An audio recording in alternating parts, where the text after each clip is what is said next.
যখন কোনো বান্দা সূরা ফাতিহার একটা করে আয়াত বলে আলহামদুলিল্লাহি রাব্বিল আলামিন, সঙ্গে সঙ্গে আল্লাহ জবাব দিয়ে বলেন হামিদানি আবদি, বান্দা তুই আমার প্রশংসা করলি। আর রহমানির রহিম যখন বলে আল্লাহ বলেন আসনা আলাইয়া আবদি।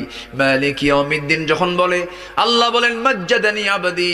এরপরে যখন বলে ইয়াকা না'বুদু ওয়া ইয়াকা নাস্তাঈন পর্যন্ত যখন বলে আল্লাহ বলেন বান্দারে তুই আমার কাছে কি চাস, প্রাণ খুলে চা রে বান্দা। ইহদিনাস সিরাতাল মুস্তাকিম থেকে শুরু করে নিয়া ওয়ালাদ-দাল্লিন পর্যন্ত যখন বান্দা বলে তখন আল্লাহ বলেন বান্দা নামাজের মধ্যে এমন প্রেমের খেলা খেললি বান্দা, তুই যা চাইলি সব আমি আল্লাহ কবুল করলাম। ওই বান্দা যখন রুকুতে যায় আল্লাহ তখন অস্থির হন। ওই বান্দা যখন সিজদায় যাওয়ার জন্য প্রস্তুতি নাই, সমস্ত ফেরেশতাকে ডাক দিয়ে বলেন ও ফেরেশতারা, এই বান্দাগুলো আমাকে দেখলো না, রাসূলকে দেখলো না, কোরআনকে দেখে হাদিসকে বিশ্বাস করে আমাকে খুশি করার জন্য তার সবচেয়ে সম্মানজনক